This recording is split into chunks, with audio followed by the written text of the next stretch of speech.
Live in New York City ahead of Championship Sunday. My name is Kay Adams, Kyle Brandt, Peter Schrager, and I saw Nick Burleson hitting the sugar. Before the candy before the show today? Just a minute, Kay. Want to make sure I have. What's going on up here? James Robinson sent us bandanas, so I wanted to rock it. Tell him I appreciate it. One of the perks of the show is that players, teams, they send us some cool stuff, so I wanted to show him some love by saying thank you, man. I appreciate the bandana, fam. I love that. At GMFB with your thoughts, your questions. We're doing it all today on the show. Let's bring in Ian Rappaport. He is our insider, and we are 2 sleeps away from Championship Sunday, and we still don't know the status of 2 very important, pivotal superstars. What's going on with Patrick Mahomes, Ian, and Antonio Brown, and good morning. Good morning. Let's start with Patrick Mahomes. Obviously, the biggest question heading into this Sunday is Patrick Mahomes going to play? He is still, as of right now, in the NFL's concussion protocol, but we've seen some progress, significant progress, over the last couple days that makes you think that Patrick Mahomes will be ready to play on Sunday.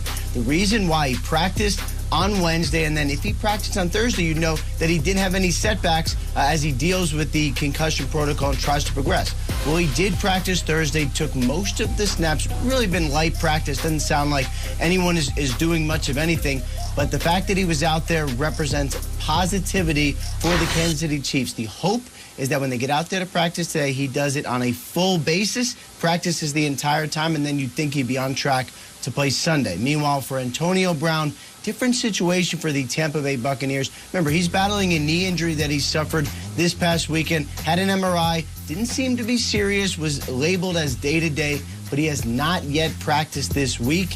They say he is going to be a game-time decision, but obviously, if he is out there and practicing today on Friday, that means at least he's got a shot on Sunday.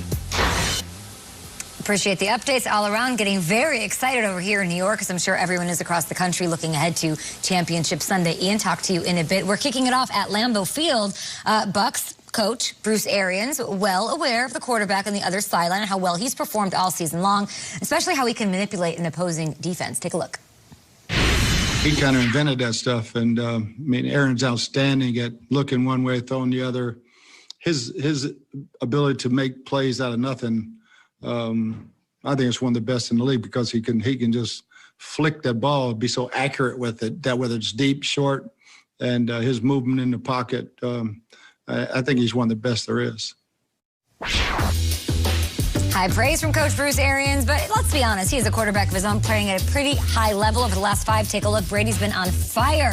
343.4 yards a game with 14 touchdowns to just 1. These numbers, by the way, he didn't play a whole game. He had less than 200 yards last week, but this is what he's done. Powerful performance from a quarterback going into this one. It's going to be on Tom, in my opinion, to go into Lambeau and go shot for shot with Aaron Rodgers in this one because of how well he's performed, just like what Coach Arians is saying. So what do you think, Schrags, outside of Brady, who obviously this is huge for his career? He wants to keep the Bucs rolling. Supporting cast matters. Brady does too. What needs to happen for the Bucs to upset the Packers? I think a lot of things have to happen perfectly for them. And I think we can talk about all these other X factors, but as we head towards kickoff, I think back to February. And you're like, why February? Well, it was pre-pandemic. It was post, and I think of the Combine.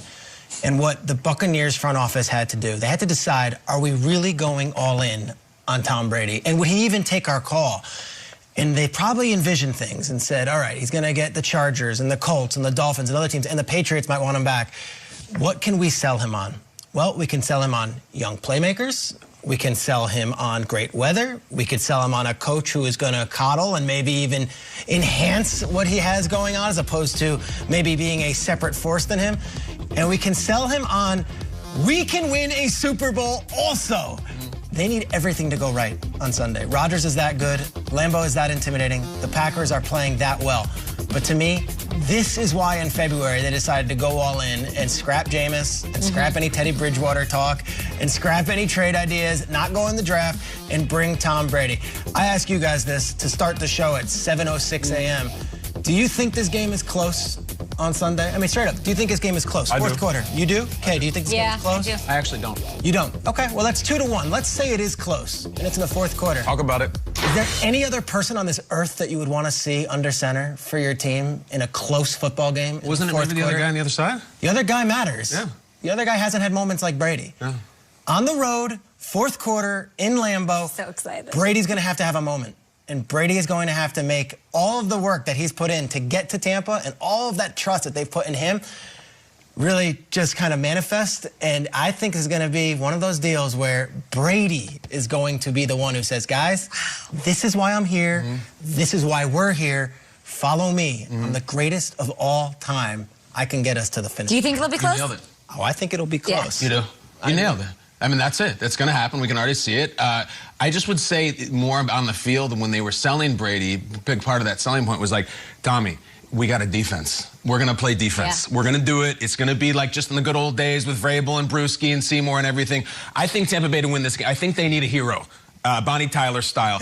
One of my favorite things this time of year is when individual defensive players take over. We see it all the times with quarterbacks and wideouts, but we've seen Von Miller do it. Yep. We've seen Rondé Barber do it. Dion in '94. Ray Lewis in the first Ravens. The defensive players that take over. And I think that for the Tampa Bay Buccaneers, it's Devin White. I think it's the guy in the middle. I think he terrorized the Superdome. I think he has to have the game of his life and take over this game. The fact is, guys, Aaron Rodgers has thrown 5 interceptions all season.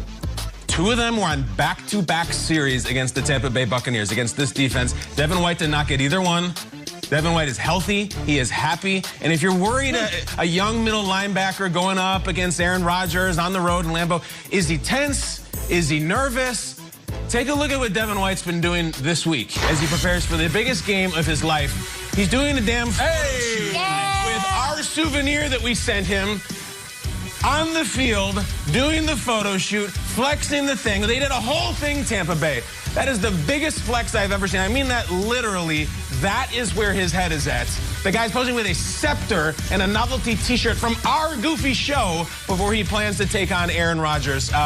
Incredible thing, incredible intensity from Devin White. I think he can take over this game. And just a little FYI, the Tampa Bay Buccaneers said that Devin White wanted to do that photo shoot on horseback, and the protocols did not allow it. That is how locked in this dude is, and now he gets number 12. Hey, they're so young on defense, and they are so, like, excitable, and they're calling themselves the grave diggers.